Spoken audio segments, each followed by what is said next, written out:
Welcome back to physics forum. आज का video यूरोडोप सीरीज पे बेस्ड है। आज के वीडियो में हम लोग प्रॉब्लम नंबर 1.118 को डिस्कस करेंगे, जो कि वर्क एनर्जी पावर के कॉन्सेप्ट पे बेस्ड है। प्रॉब्लम ये सिंपल है, बट स्टिल हम लोग एक सिंपल प्रॉब्लम से भी बहुत सारे कॉन्सेप्ट को ड्रॉ कर सकते हैं। तो हम लोग देखते हैं कि इस पर्टिकुलर प्रॉब्लम में क्या क्या कॉन्सेप्ट इन्वॉल्व है। But before I start, don't forget to like, share and subscribe to my channel. Also hit the bell icon so that you get notified for all upcoming videos. So with this, let's get started. तो सबसे पहले मैं problem का जो statement है उसको मैं पढ़ देता हूँ। तो प्रॉब्लम का जो स्टेटमेंट है वो कुछ इस तरीके से है।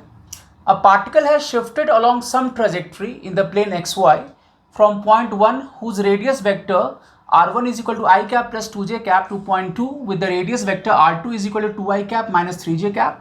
During that time, the particle experienced the action of certain forces, one of which being F is equal to 3I cap plus 4J cap. Find the work performed by the force F.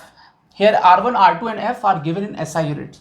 तो इस particular problem में बहुत सारे एक particle है जिसपे बहुत सारा फोर्स काम कर रहा है। उसमें किसी एक फोर्स की वजह से जो वर्क डन होगा उसको कैलकुलेट करना है। और जो पार्टिकल का ट्रेजेक्ट्री है, जो पाथ है, वो एक्स वाई प्लेन में है और इनिशियल पोजीशन वेक्टर दिया हुआ है, फाइनल पोजीशन वेक्टर दिया हुआ है, जो फोर्स है एफ उसका वैल्यू दिया हुआ है। तो वर्क जो होगा इस फोर्स की वजह से जो वर्क डन होगा वो कितना होगा, ठीक है। तो सबसे पहले अगर हम आए तो अगर डेफिनेशन पे आए वर्क डन के, तो वर्क डन का जो जनरल डेफिनेशन है वो है एफ डॉट डी आर, है ना। ये पॉइंट 1 से पॉइंट 2 के बीच में है ना। तो ये 1 और 2 दो पॉइंट को इनिशियल जो पोजीशन वेक्टर है और जो फाइनल पोजीशन वेक्टर है उसको रिप्रेजेंट करता है, ठीक है।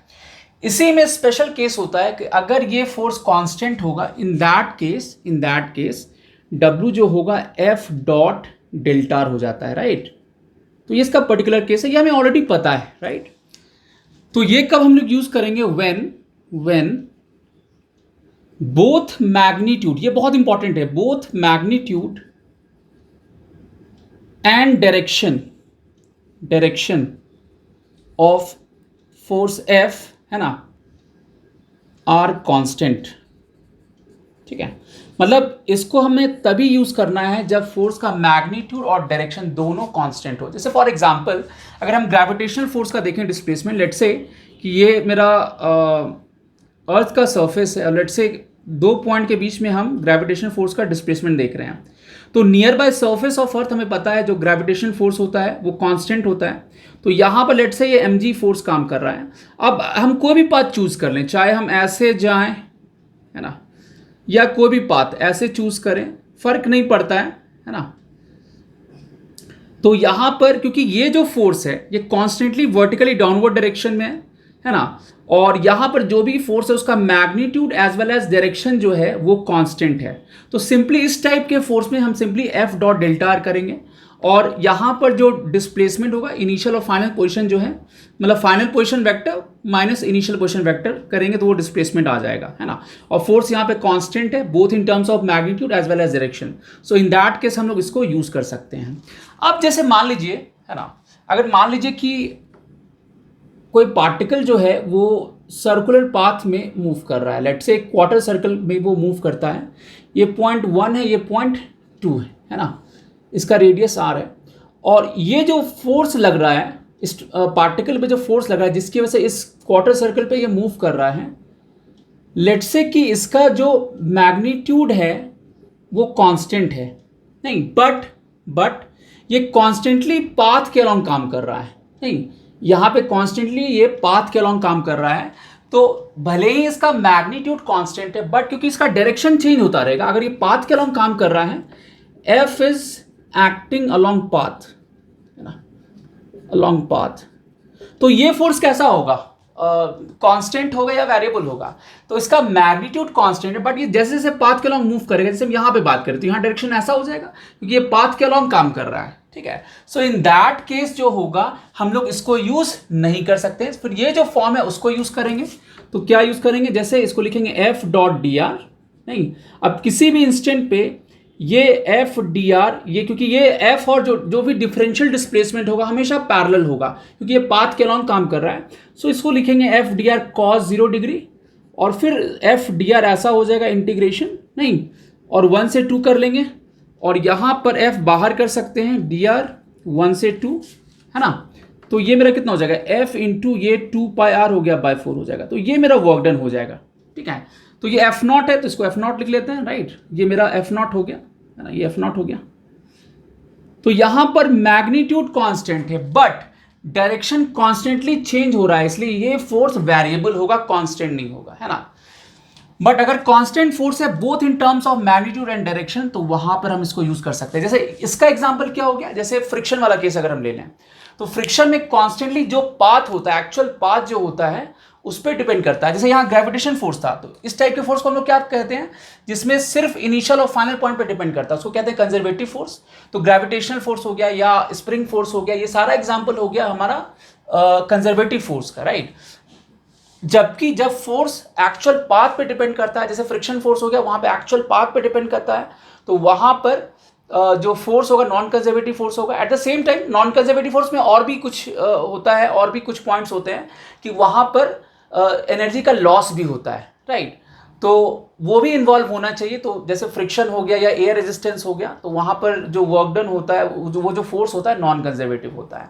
बट एक्चुअली यहाँ हमारा मेन पॉइंट है कि कब हम इस फॉर्म को यूज कर सकते हैं और कब हम ये जो दूसरा फॉर्म है, मतलब ये जो इंटीग्रल फॉर्म है, वहां उसको हम यूज करेंगे, ठीक है। तो अगर फोर्स वेरिएबल है, अगर फोर्स कॉन्स्टेंटली अपना मतलब मैग्नीट्यूड और डायरेक्शन अगर दोनों चेंज हो रहा है, ठीक है, या अगर मान लीजिए मैग्नीट्यूड भी सेम है बट डायरेक्शन चेंज हो रहा है, इन एनी केस मेरा फोर्स चेंज होगा। तो अगर जैसे ही फोर्स मेरा चेंज हुआ, फोर्स कांस्टेंट तभी होगा जब मेरा मैग्नीट्यूड और डायरेक्शन दोनों सेम होना चाहिए, तभी फोर्स कांस्टेंट होगा। अदरवाइज उसको हम वेरिएबल फोर्स की तरह ट्रीट करेंगे और जो इंटीग्रल फॉर्म है उसको यूज करेंगे, ठीक है। अब हम लोग आते हैं इस प्रॉब्लम में। तो ये बेसिक जो कॉन्सेप्ट था इस पर्टिकुलर प्रॉब्लम में इन्वॉल्व है। अब यहाँ पे अगर हम देखें तो ऑब्वियसली ये जो फोर्स है 3i cap plus 4j cap है, तो ये कांस्टेंट फोर्स है, राइट। तो यहाँ पर जो सेकंड फॉर्म है, ये जो W equal to f dot delta r, जो हम स्पेशल केस कह सकते हैं, उसको हम लोग यूज करेंगे, नहीं। तो यहाँ पर अगर हम बात करें,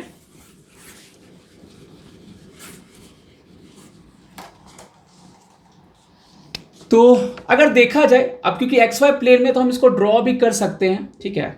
एक जस्ट पिक्टोरियल फॉर्म में हमारे पास होना चाहिए कैसे कैसे मोशन हो रहा है पार्टिकल का। तो जैसे R1 i cap plus 2j cap है, तो मे बी R1 कहीं यहाँ पर होगा, है ना, फर्स्ट क्वाड्रेंट में हो जाएगा, नहीं, ये i कैप और 2j कैप है तो फर्स्ट क्वाड्रेंट में होगा, तो ये मेरा R1 हो गया, नहीं। फिर R2 जो है ये मेरा सेकंड क्वाड्रेंट में आ रहा है, ये 2i cap minus 3j cap है, तो ये सेकंड क्वाड्रेंट में कहीं आएगा, तो कहीं इस तरफ आ जाएगा R2 मेरा, नहीं। तो ये मेरा R2 हो गया सेकंड क्वाड्रेंट में, है ना। ये जो पॉइंट है इस पॉइंट को 1 बोले, है ना, तो ये R2 हो गया, ये सेकंड पॉइंट हो गया, ठीक है। और जो फोर्स है 3i cap plus 4j cap है, तो ये भी हमारे सेकंड क्वाड्रेंट में है ना। तो ये फोर्स कुछ इस टाइप का होगा, ऐसा कहीं काम कर रहा होगा, इस डायरेक्शन में कहीं काम कर रहा होगा, है ना। तो फोर्स मेरा कहीं ऐसा काम कर रहा होगा, ठीक है। और ये जो डिस्प्लेसमेंट है मेरा वो ऐसा हो रहा है, नहीं। ट्रेजेक्ट्री कुछ भी हो सकता है, हमें ट्रेजेक्ट्री नहीं दिया हुआ और हमें मतलब भी नहीं है, क्योंकि यहाँ पर फर्क नहीं पड़ेगा, कोई भी ट्रेजेक्ट्री हो, है ना, ये कैसा भी ट्रेजेक्ट्री हो, क्योंकि फोर्स कांस्टेंट है, इसलिए फर्क नहीं पड़ेगा। जो इनिशियल पॉइंट है, फाइनल पॉइंट है, उसके बीच directly F dot delta R हमें लगाना है, तो ये मेरा डिस्प्लेसमेंट वेक्टर हो जाएगा, नहीं, ये मेरा क्या हो जाएगा, ये मेरा डिस्प्लेसमेंट वेक्टर हो गया, ये जो हो गया ये मेरा डेल्टा आर हो गया, नहीं।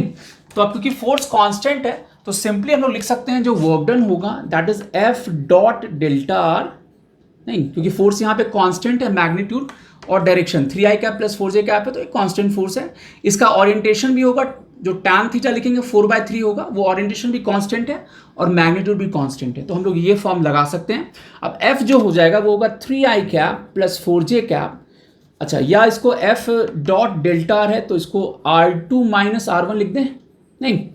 अब f मेरा कितना हो गया 3i cap plus 4j cap हो गया, और R2 की बात करें तो R2 मेरा कितना हो जाएगा, R2 दिया हुआ 2i cap minus 3j cap minus, और R1 मेरा कितना i cap plus 2j cap, नहीं।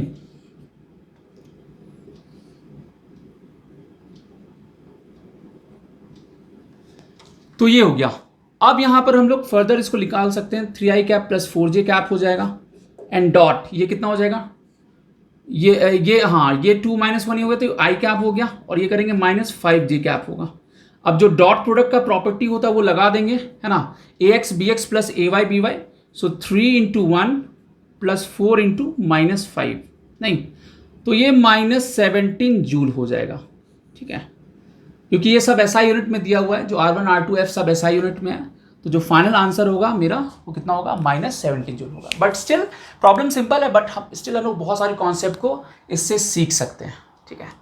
सो that's all for this video. यूरोडोसिस के नेक्स्ट वीडियो में हम लोग फिर मिलेंगे एक नए प्रॉब्लम के साथ, तो मिलते हैं अगले वीडियो में। Till then take care, good bye.